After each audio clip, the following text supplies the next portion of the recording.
Satrio Prakauso. Sebenarnya kalau mau ngomongin Satrio sendiri ya, aku sendiri gak yakin sejam tuh cukup. Karena kita bisa ngulik banyak hal ya dari Satrio punya apa yang dikerjain as a career tapi juga berkarya gitu. Tapi yang lagi anget nih belakangan kan baru rilis nih ada Harness Your Pop dari Ear to Ear, di mana Satrio kemarin nulis di situ semacam liner notes ya, ngomong tentang band-band yang ikut kompilasi ini. Tapi kalau mau back the day diinget-inget, karena yang kita tahu kan basic Satrio sendiri itu di luar dari bekerja di bidang jurnalistik broadcasting gitu ya di radio, kan sebenarnya lulusan dari apa teknik engineering apa sih kayak mesin gitu ya, teknik mesin. Nah gimana Satrio bisa dapat ini bisa dapat kayak kecerdasan dalam menulis ini sendiri? Kebiasaan apa kebiasaan apa yang kemudian jadi basic buat Satrio dulu? Kalau untuk menulis ya, menulis itu pertamanya muncul karena kondisi sih. Sebenarnya waktu pertama kali nulis itu nulis press release untuk band sendiri. Jadi tahun 2015 band aku Sumar itu rilis mini album, judulnya Here We Go kan. Mini album itu kami self publish sih, kami publish lewat label kolektif yang kami ada di dalamnya, Youth Generator Records. Nah, untuk sebagai publikasi media harus disertai dengan press kit kan untuk ngeblast ya kan. Nah, salah satunya di dalam press kit itu adalah press release, karena nggak ada yang bisa dimintain tolong waktu itu. Jadi bikin sendiri. Sebenarnya otodidak sih jatuhnya. Sama aku juga suka baca kayak majalah Rolling Stone zaman masih ada fisiknya kayak gitu. Sempat koleksi gitu? Ngoleksi sih enggak juga, cuma kalau ada edisi yang aku suka beli gitu. Gitu. Majalah zaman dulu kayak gitu. Waktu kecil aku suka beli Bobo. Jadi aktivitas baca tuh sebenarnya jadi kayak hal yang biasa aja gitu ya, atau yang sudah terjadi dari kecil sebenarnya. Kalau waktu kecil tuh aku sukanya baca komik kayak gitu-gitu. Komik Dragon Ball, terus Doraemon. Biasanya orang yang biasa baca gitu ya, biasanya juga itu jadinya punya bank kata di kepala gitu kan, karena sering baca jadinya biasanya orangnya jadi sering nulis gitu.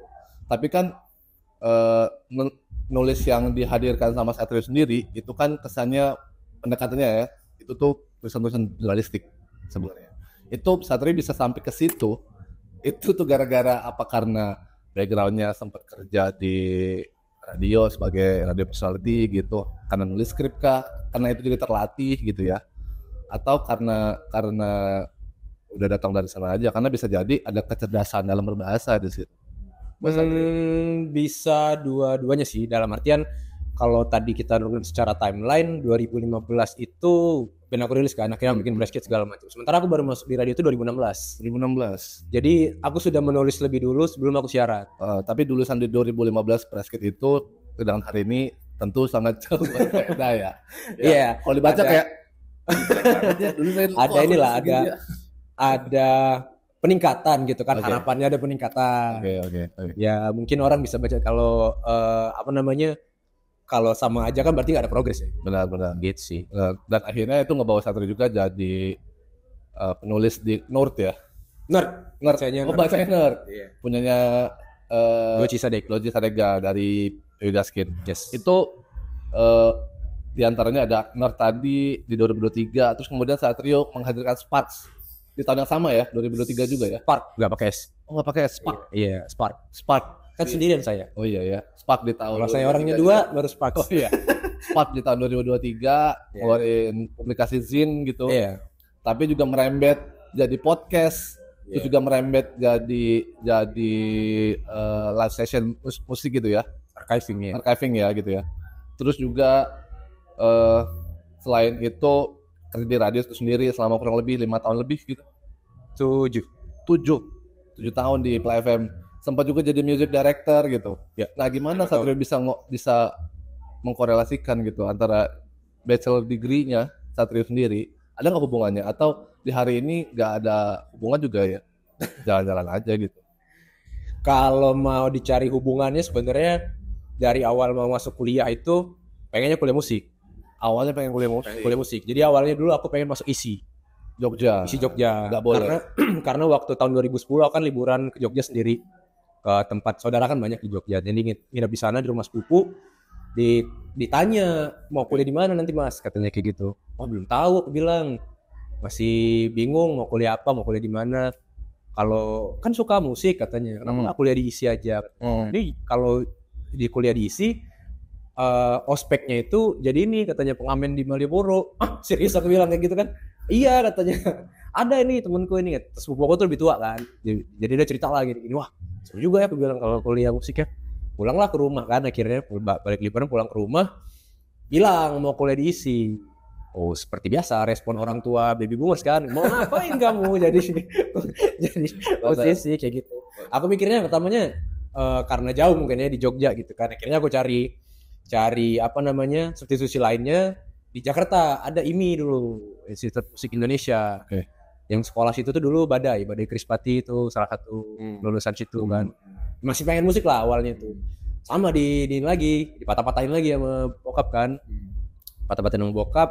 Akhirnya ya udahlah bilang ambil yang lain deh, ambil teknik mesin deh aku bilang. Pertama ngincer UGM. Biar aku walaupun aku gak kuliah di ISI kan tetap merasakan atmosfer Jogja lah hari-hari gitu kan. Gak boleh lagi. Ujung-ujungnya di Unsri itu pun sempat berantem sama bokap. Dia nyaraninnya teknik kimia awalnya. Teknik kimia. Ada teknik mesin. Iya. Aku nggak mau lah, apa teknik kimia? Keren lu bilang gitu lah. Anak-anak SMA lah kan, SMA. Akhirnya berantem sama bokap. Berantem 1 bulan nggak teguran. Biasa sih. 1 bulan nggak teguran. Akhirnya pas hari pengumuman kampus waktu itu SNPTN namanya. Kalau sekarang SBM. Yang tes nasional gitu kan. Akhirnya menambah di koran masuk. Bokap beli koran, dia kasih ke bokap kan nih. Masuk nih, ini teknik mesin gimana? Mau diurus gak? Ya udah, mau diapain? Ya akhirnya masuk teknik mesin. Nah, kan udah masuk tuh ya. Dengan keinginan sendiri, mau enggak mau harus lulus ya kan. Ya, jawab lah. Bener. Cuma kan di sisi lain ketertarikan aku dengan seni khususnya untuk musik, ya itu memang udah dari kecil lah ibaratnya. Dan yang kenalin bokap sebenarnya. Jadi ibaratnya waktu aku kecil dari aku ya TK balita lah, bokap tuh tiap weekend pas dia libur pasti nyalain tape deck, dia nyalain tape deck dia, muter lagu-lagu anak-anak segala macam, Rufus Plus, lagu-lagu sukaan dia. Dan aku kan secara di bawah alam bawah sadar aku mungkin, wah, aku tuh nemu sesuatu yang di momen itu tuh keren kayak gitu. Jadi ketertarikan itu tuh muncul di situ. Sebenarnya karena bokap semua. Tapi mungkin bokap sendiri maksudnya ketika ini nanti jadi pekerjaan ya. Iya.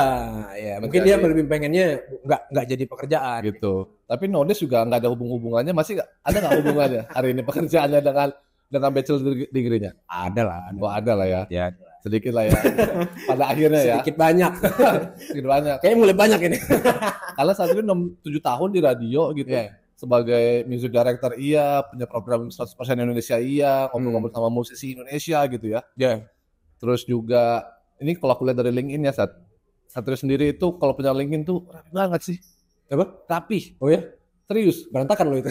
Aku bingung mau nulis sama di LinkedIn. Gak tau kalau misalnya buat aku pribadi, aku lumayan sering mainin LinkedIn gitu ya, karena punya pribadi juga ngeliat orang lain. Tapi buat Satrio, ngeliat LinkedIn ya tuh rapi banget, dari about-nya ngeceritain, pakai bahasa Inggris, 2009 buat Sumar gitu, di ranah industri kreatifnya ya, dari musik. Terus kemudian ngomongin di 2015, kemudian buat Youth Generator lah, terus kemudian sampai ke Sparks jadi music director segala macam bisa semua diakses di situ. Terus juga Satrio itu ketika ngeliat di activity-nya itu integrated apa yang diposting di Nerd itu juga masuk ke LinkedIn. Itu sengaja kan, emang dimasukin di situ kan. Tapi sebenarnya apa yang pengen Satrio? Aku ngeliatnya kayaknya penting banget archiving nih buat Satrio. Iya sih kalau buat aku, karena kayak ya mungkin kayak gini ya. Kalau aku ngerasanya karena kesininya itu aku ngerasa kayak kita tuh kadang take it for granted sesuatu itu. Kayak momen sekarang ini kadang kita rasa ya mungkin ada yang kita rasa sebel lah karena harus ngelain rutinitas yang gitu-gitu terus kita nggak terlalu enjoy the moment, nggak being present gitu. Nanti someday 10 tahun 20 tahun lagi momen ini lagi kita rinduin. Benar. Momen ini yang kita pengen ulang lagi, tapi nggak bakal bisa Bener. Karena momen ini cuman satu arah, selintas. Makanya menurut aku kayak archiving itu sesuatu yang memang harus aku sendiri pribadi pun aku coba lakuin kayak gitu. Kayak kemarin aku beresin meja belajar aku tuh dari aku SD. Jadi dan di dalamnya itu kan semenjak lulus jadi isinya buku-buku kuliah kan, terus pas kelar kuliah bukunya aku pindahin. Jadi dalam lemarinya itu banyak aku suka masukin, kayak kalau aku ke gig dapat poster, flyer kayak gitu aku masukin situ. Oh gitu. Jadi Flyer. Jadi banyak tumpukannya. dari zaman kapan? Iya, dari zaman kapan? Dikumpulin gitu.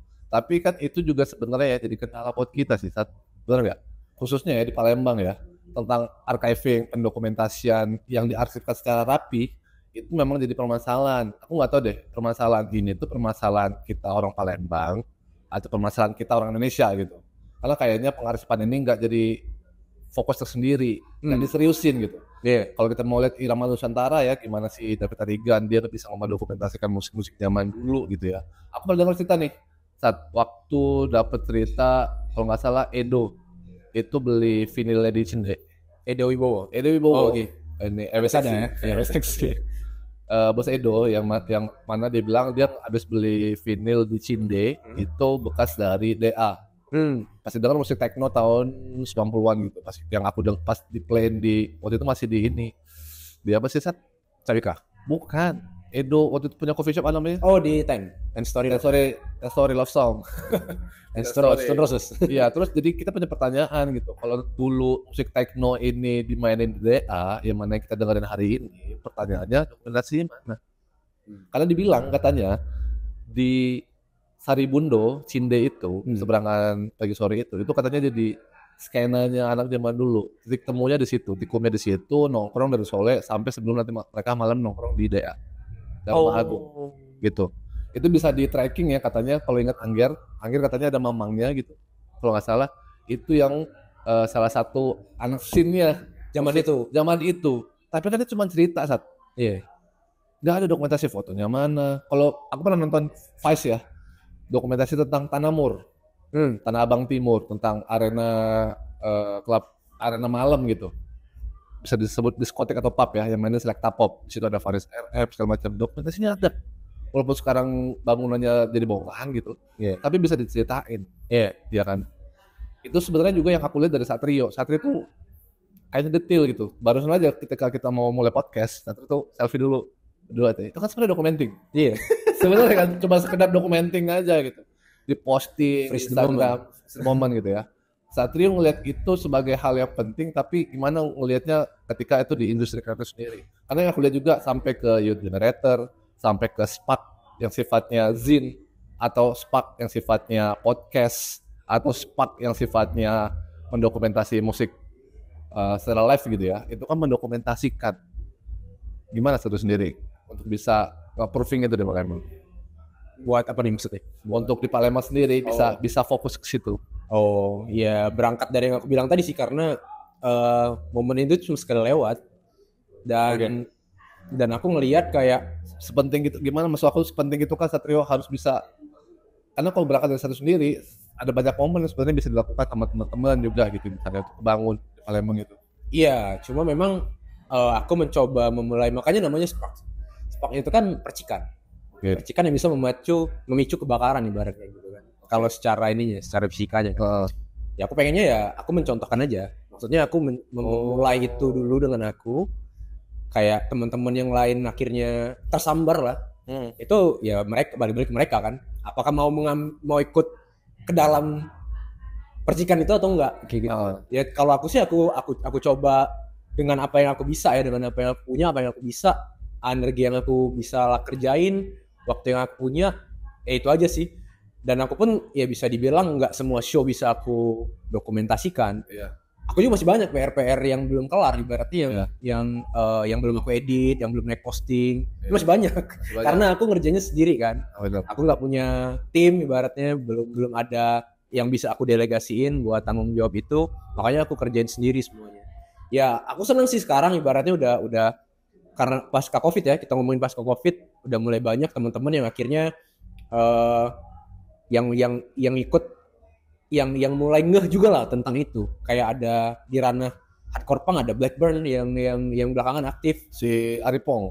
untuk dokumentasi kan, terus untuk bikin video kemarin video klip sama TR dia kan. Iya. Terus juga dari ranah foto ada Dewi Rods ya kan, ada juga Sick Boys Dimas Boy, ya kan. bener. Terus yang kerja-kerja mandiri yang kayak gini nih yang sebenarnya kadang take it for granted kalau menurut aku. Padahal mereka lah yang nanti khas karya-karya mereka tuh yang bisa jadi jejak sejarah sebenarnya. Bener. Yang tanpa orang sadari. Mungkin sekarang ngomongnya lebay ya kedengarannya jejak sejarah gitu ya. Iya. Tapi nanti 20 tahun yang akan datang, karya-karya mereka yang dicari. Benar. Buat nge-tracing apa sih yang terjadi di Palembang 20 tahun lalu. Benar. Gue ngomongnya branding. Iya ya. Iya. Ya memang harus karena sebenarnya kalau aku pribadi ribetnya tuh di bank datanya, harddisknya, Yes. RAM-nya gitu ya. Kalau dulu kan mungkin roll-rollnya gitu ya. Kalau sekarang kan bank datanya itu loh untuk Bisa sih. Iya, Aku penyimpanannya. masih ada hard disk zaman jadi hard disk laptop sih, hard disk internal laptop. Karena laptop rusak aku cabut jadi hard disk eksternal. Isinya itu data-data foto-foto gig 2010-an, era circa 2010-an. Wow, itu aib semua.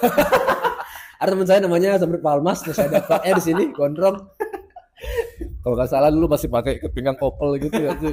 Iya, aku sempet dulu pakai topi partai gitu, datang warna kuning gitu, malu-maluin banget. Itu zaman Raja Sports Center. Benar. Gig di Raja Sports Center tuh cult buat aku. Karena era itu aku masih sekolah kan, jadi itu core memory aku banget ibaratnya. Datang ke gig musik, semua gig itu tumplek di situ dari acara pang-pangan, yang melodikan, metal.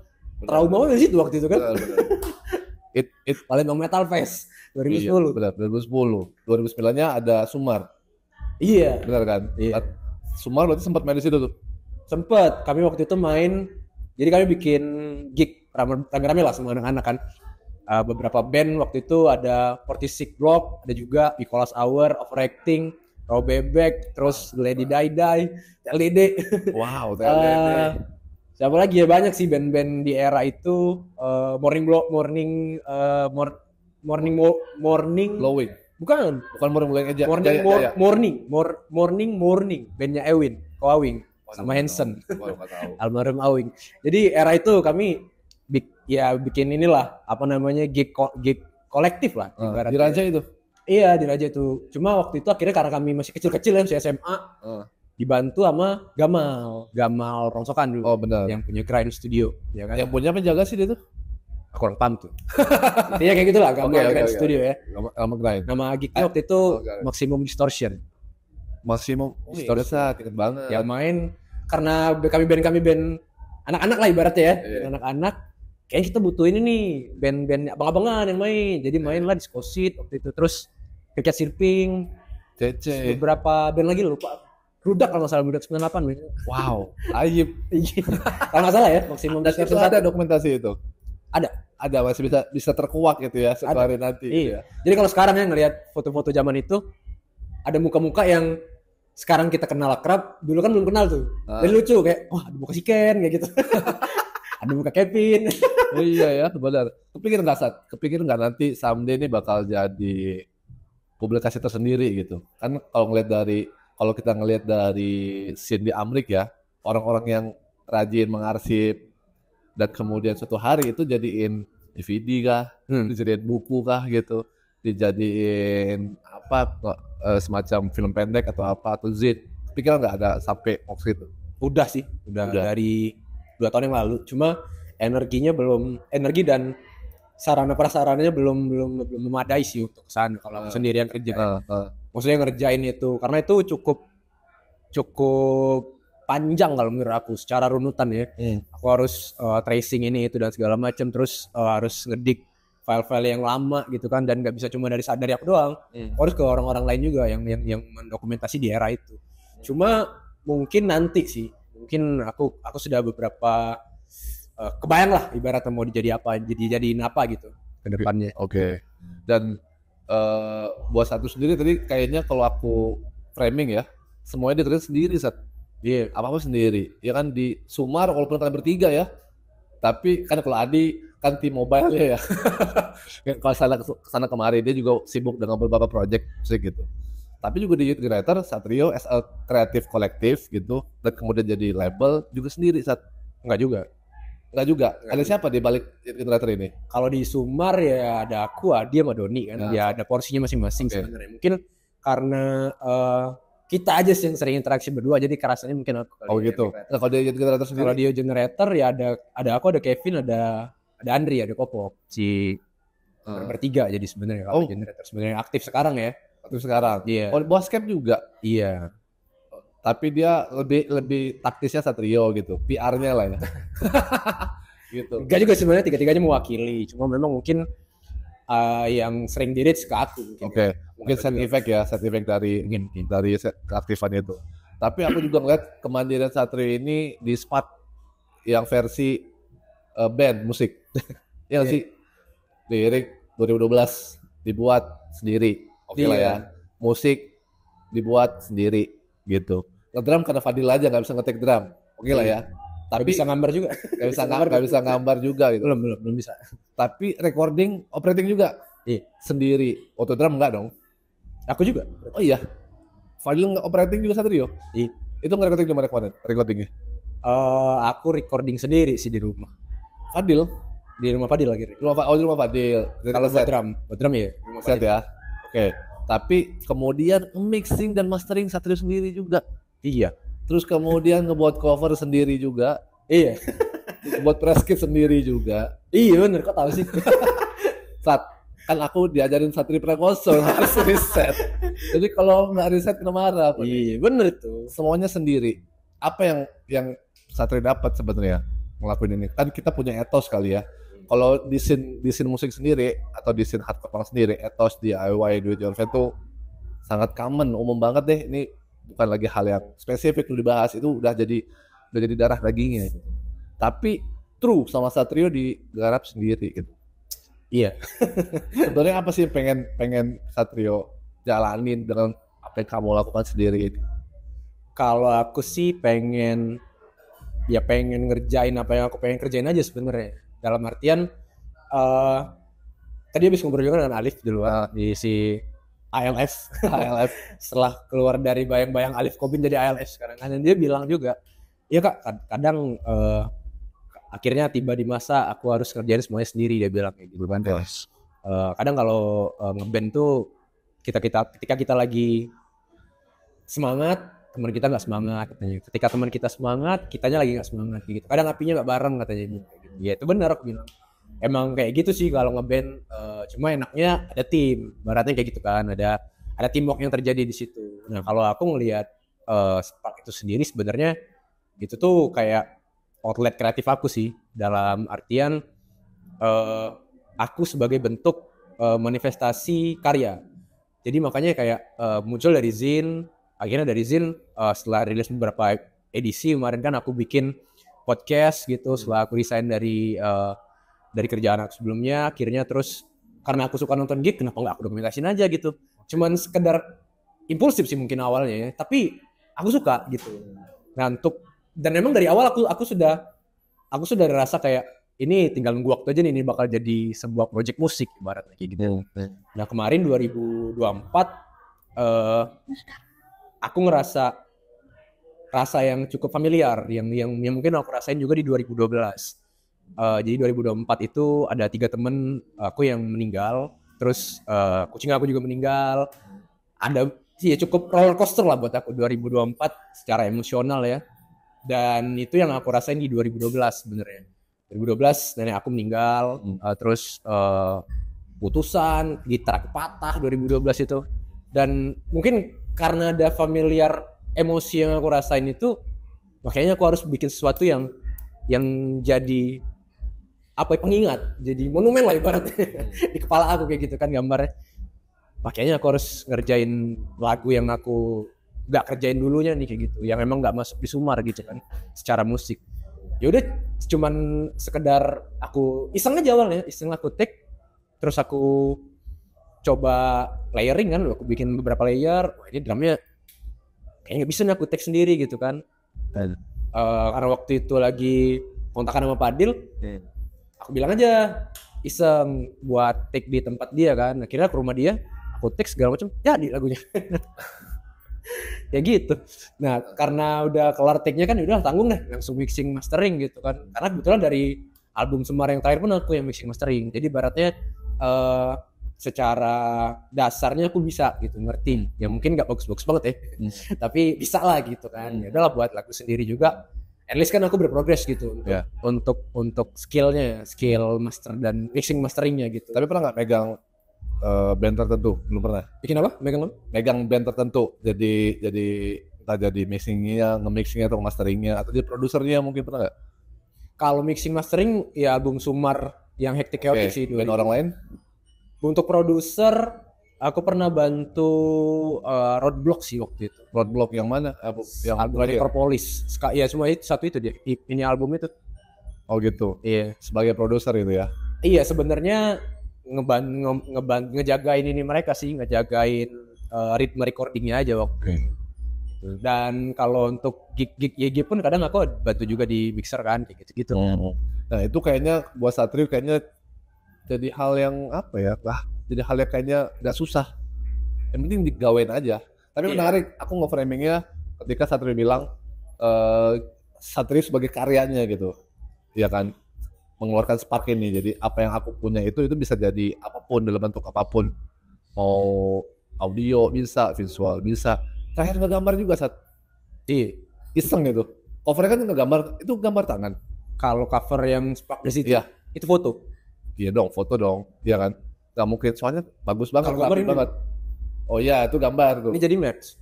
Ya aku soalnya ingat, aku ingat di parkiran hari itu ada buku kecil satu itu ya. Gambar, pas aku lihat gambar motor, ngapain? Motor. Itu dari mana bisa gambar? Kalau gambar tuh dari kecil sebenarnya, dari SD. Jadi aku kan suka baca Dragon Ball tadi aku bilang ya. Aku fans banget sama Akira Toriyama. Jadi Akira Toriyama itu cukup detail untuk gambar. Jadi gambar kalau suka baca komik Dragon Ball ya yang zaman dulu, pasti di depannya itu covernya itu karakter si Dragon Ball, entah Goku, entah siapa gitu, pasti naik kendaraan. Dia suka kayak motor kayak gitu. Cuma memang dibikin kayak dia gitu kan. Terus dari kecil memang aku suka gambar di halaman belakang buku.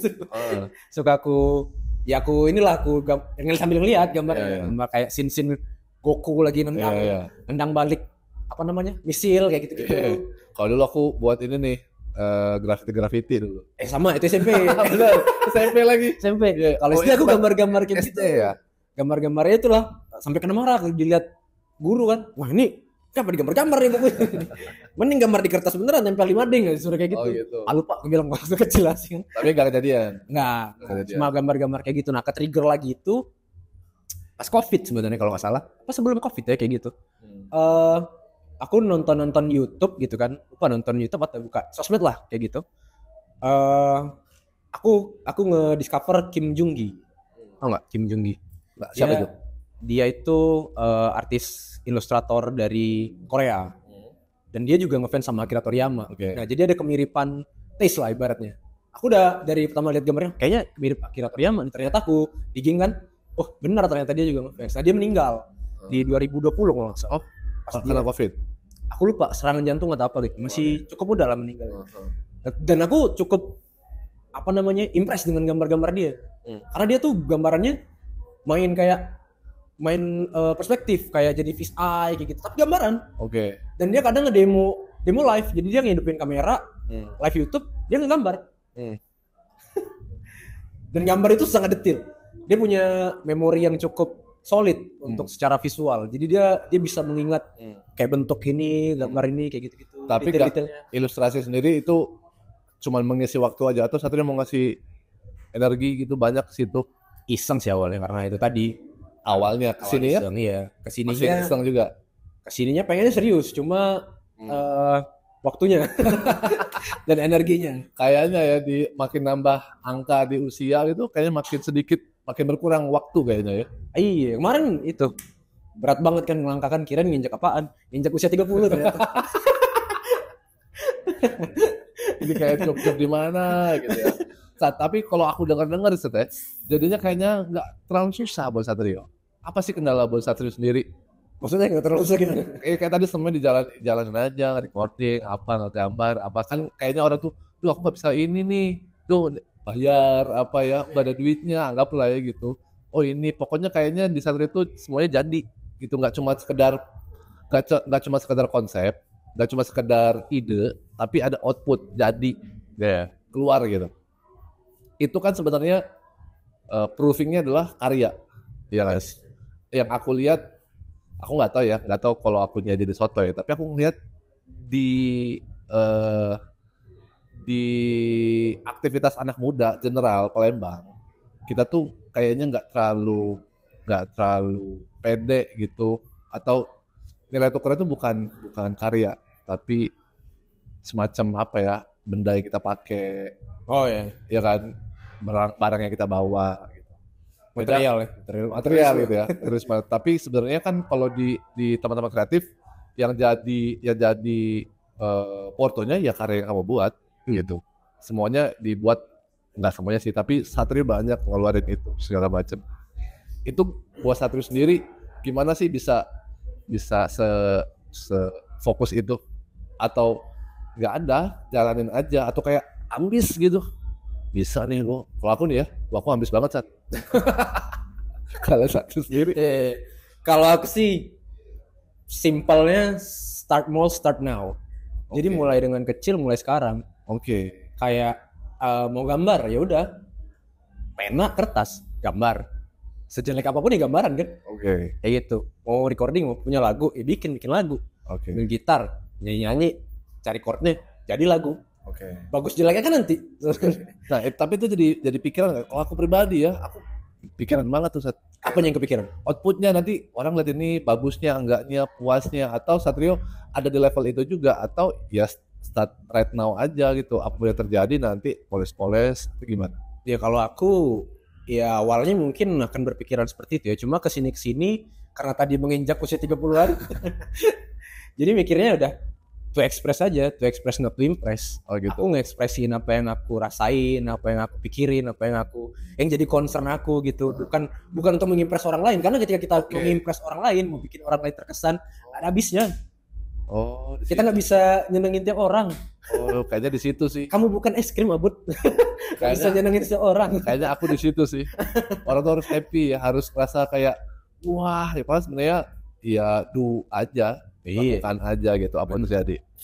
Nah, tapi kan itu juga bergantung Sat. Kalau aku pikir ya bergantung sama gimana cara orang bisa menikmati suatu karya. Ya kan, pasti kita mengkorelasiinnya sama karya-karya yang ada di luar dari lingkungan kita. Let's say di luar Palembang. Kalau misalnya kita akhirnya cuma ngeluarin yang cuma segitu aja, tapi sensasinya di kota luar itu mereka udah aneh-aneh, udah heboh-heboh, udah jadi industri gitu. Nah, gimana kalau misalnya ternyata ketika kita cuma sekedar buat aja gitu ya, kita nggak sampai di level itu. Apakah harus dikejar gitu, atau ya gini-gini aja kita sebenarnya? Ya balik lagi ke niatnya sih, balik lagi ke why-nya sebenarnya. Prinsip aku apa-apa yang lagi dikerjain ya balik ke why-nya, mau untuk apa gitu ngerjainnya. Apakah untuk sekedar keren-kerenan? Apakah memang kamu butuh itu untuk sebagai healing, ibaratnya kayak gitu kan, karena itu harus dikeluarkan, harus diekspresikan, harus disekresikan biar tetap waras gitu, nggak numpuk dalam kepala. Atau memang pengen melihat itu sebagai kompetisi. Kalau itu tadi aku ngeliatnya sebagai kompetisi dong jatuhnya. Sementara kan musik ya buat kita pribadi sebenarnya, buat yang bikin. Musik ibaratnya kalau aku sudut pandang aku kayak gitu. Ngeluarin apa yang ada di kepala aku dan bisa sampai dengan gambaran yang memang sudah aku pengen, kayak gitu aja sih. Urusan orang lain suka atau enggak ya itu urusan nanti. Urusan berbeda itu ya. Iya. Tapi intinya berarti perspektif yang Satrio hadirkan itu adalah menciptakan karya buat diri sendiri, untuk mengingat diri sendiri. Kayak lagu The City ini kan ngomongin tentang 2012, yang kerasa lagi 2024. Iya. Yang kemudian jadi cuma ngingetin diri sendiri gitu. Tapi jadinya menarik saat kalau akhirnya itu nggak jadi impress ke orang, jadinya ambis itu cuma diri sendiri. Tapi buat Satrio sendiri ngelihat skena musik lokal Palembang itu gimana sih? Dari kan terlibatnya ya dari tahun berapa Sat? Aku bukannya sosokan duluan. Tapi kalau mau di counting, Day One aku nongkrong tuh tahun 2004. Masih SMP di DPRD. As a bocil banget. Masih lihat pokoknya semua itu Wahab aja aku panggil. Ingat ya waktu salaman sama Wahab di main skate. Kenalin dek, nama abang William. Panggilnya Wahab. Ternyata pas SMA sumuran. Kasialan kan. Tapi karena saking dia udah jagonya hari itu ya. Gitu. Tapi pas di counting selama itu. Ya kan. Artinya kan Satrio dari tahun berapa Satrio ada di Sin. Iya kalau kata Birijo tuh and around dari tahun 1988 udah kita marah-marah di acara apa sih itu? Satu dari tahun berapa terlibat di nongkrong gitu? Ya, kalau memori aku pertama ya, aku ngelihat band lokal itu, maksudnya yang scene ya, secara scene itu 2008. 2008. Oke. Waktu itu pensi Spensa. Ada CSF nggak itu? CSF ya. CSF yang main. Ada Fact and Fiction waktu itu. Wow. Aku nonton Fact and Fire and Ice. Yes. Tears Are Fire. Apa? Tears Are Fire. Apa? Fire and Ice ya benar-benar. Iya kan? Yeah. Fire and Ice kan juga Yeah, kan? bener. Ya kasih. Pokoknya itu deh ya. Tapi artinya dari 2008 Satrio beat around ngeliatin scene lokal. Nah, nowadays Sat punya komentar nggak ngeliatin gimana Kalau scene lokal sendiri? Atau jangan dikerucutin scene musik ya, industri kreatifnya deh, biar lebih general gitu. Karena kan kita ngomongin soal pengarsipan juga, dokumentasian juga, kita ngomongin soal musik juga, art worker juga. Gimana industri kreatifnya sendiri? Bit by bit mulai membaik sih. Dalam artian ya banyak faktor ya. Pertama yang gede banget itu adalah Palembang itu sendiri, demografi Palembang. Untuk cakupan luasnya kayak Sumatera Selatan itu melihat musik dan performing arts dan juga arts gitu itu nggak ada di posisi top 3 lah. Top 3 dari apa namanya industri Liga Musik Nasional. Bukan, maksudnya secara apresiasi, secara industrinya itu tuh industri yang bisa dibilang nomor sekian yang dihargain lah ibaratnya di Palembang dan Sumatera Selatan. Karena kita itu secara de facto-nya itu adalah kota manufaktur. Ya, pertambangan kayak gitu kan, gedenya perkebunan, terus perdagangan. Makanya itu yang gede industrinya di sini. Nah, kondisi itulah yang bikin kayak musik tuh cuma selintas aja. Ibaratnya kayak apresiasinya ke para pelaku pun bisa dibilang kecil dibanding dengan kota-kota lain yang lebih mengapresiasi. Contoh kota-kota besar kan kayak Jakarta, Bandung, ya kota-kota kayak gitulah yang mungkin memang udah bisa gede lah ibaratnya secara pelaku seni itu sendiri apresiasinya ya kita bilang ya. Cuma memang ada sudah mulai membaik aku ngelihat, walaupun memang masih nomor sekian. Cuma sudah mulai membaik. Terlebih lagi habis COVID gitu kan. Habis COVID akhirnya orang-orang sadar kalau ketika kita COVID semua diisolasi, yang bisa menghibur tuh ya seni. Orang streaming film, denger lagu, nonton YouTube. Semua kan kreator. Yang ditonton tuh kan karya-karya dari kreator. Karya film, karya musik. Ibarat terus ya semacam-macam itulah ibaratnya yang akhirnya jadi healing. Balik lagi kata-kata healing ya.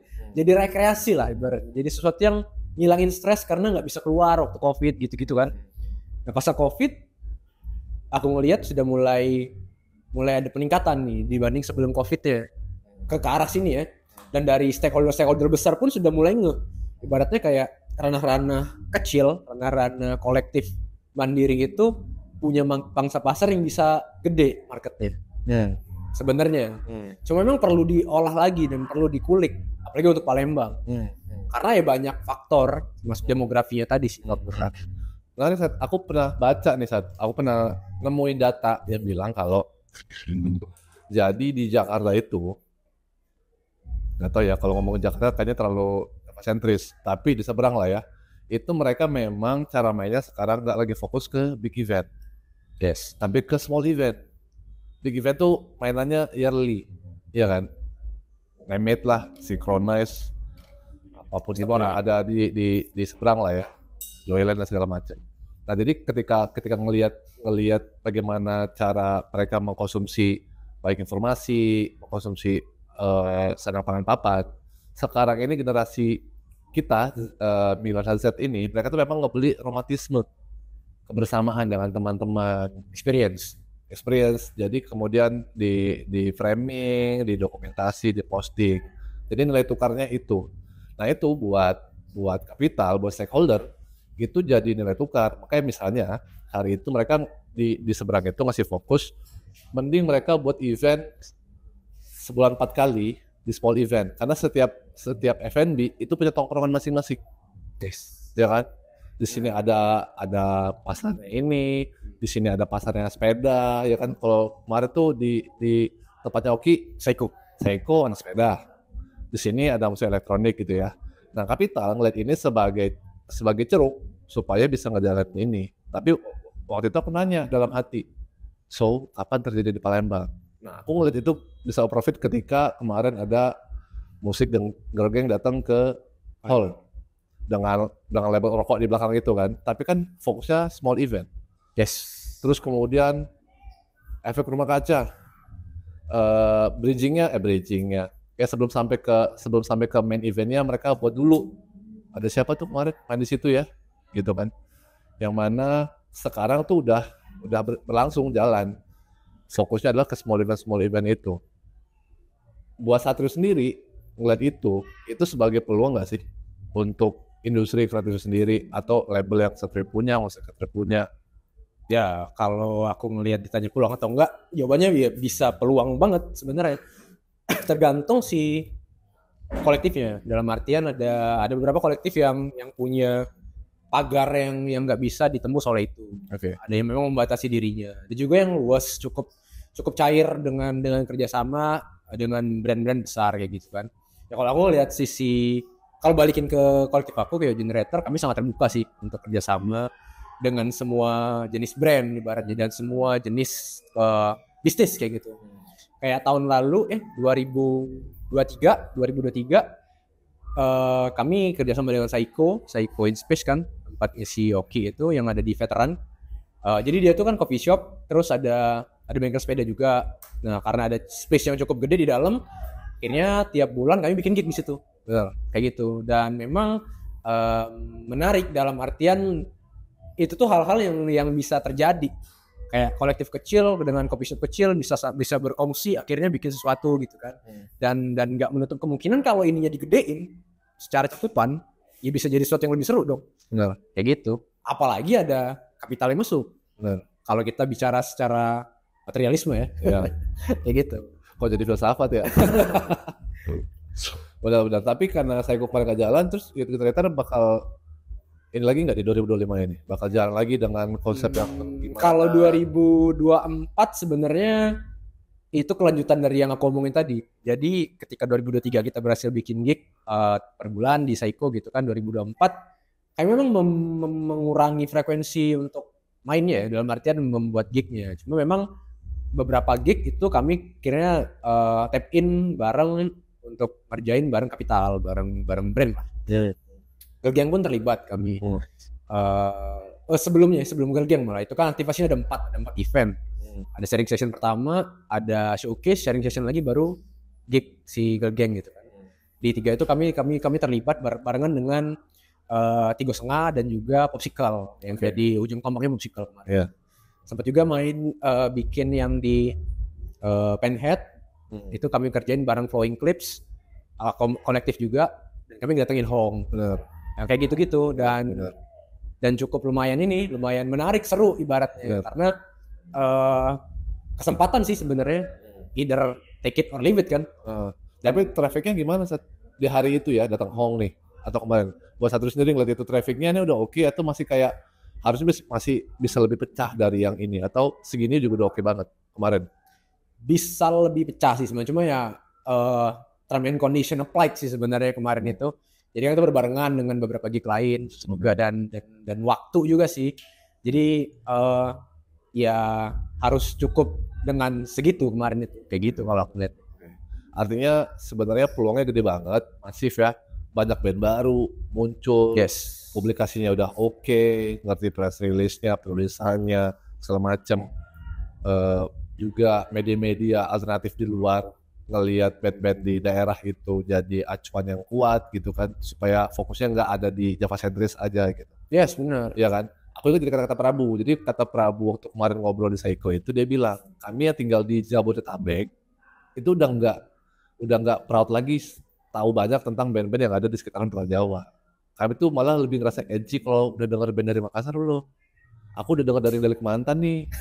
Nih di Palembang ada nih nama bandnya ini gitu. Dan dia memang tahu banget diggingnya sampai sejauh itu. Dan itu tuh kayak kita tahu band dari Purwodadi misalnya. Bisa tahu band dari Kota-kota kecil gitu. Iya, kota-kota kecil kan jadi kayaknya kita ngulik banget ya. Iya. Tapi buat kita yang sebenarnya tinggal di Palembang, ya banyak sih saat berkomentar emang belum bisa hidup dari situ. Padahal industri udah mulai ke sana. Walaupun sebenarnya bisa kita name it, ada beberapa teman-teman yang struggling, hustling di situ untuk jadi pekerjaan mata pencarian harian gitu. Gitu. Buat satu sendiri, apakah itu masih utopis kah atau sebenarnya bisa aja? Kayak ingat Sawi, dia tuh sebelum cabut ke Jakarta, every day dia dapat itu dari royalty. Yes. Benar. Dari royalty dia di Spotify, itu contoh nyata di Jerman gitu, jual musik, band. Tapi nah gimana Satria ngeliat itu? Sudah pernah aku lihatnya. Iya, sebenarnya ada celah buat kalau mau ke situ. Cuma memang nggak semua orang tahan. Dalam artian tantangannya gede banget, ya kan? Yang pertama karya harus terjual, ibaratnya gitu. Menjual dan terjual. Karyanya berarti harus bagus kan? Karyanya harus bagus dan kemudian ada yang beli karyanya kayak gitu. Makanya ada roda ekonomi yang berputar di situ. Karena kan kalau nggak ada roda ekonomi berputar, nggak dapat pemasukan dong dari situ. Itu yang satu. Kedua, balik lagi demografi Palembang. Memang agak susah sih kalau jualan di Palembang ini kalau aku lihat ya. Cuma begitu mau kita jual keluar, tandingannya banyak. Kayak gitu, PR-nya lebih banyak kan jadinya kan. Ya cuma pinter-pinter si artisnya aja lah, sebenarnya senimannya aja mau kayak gimana ngejalaninnya. Apakah dia harus kerja 9 to 5?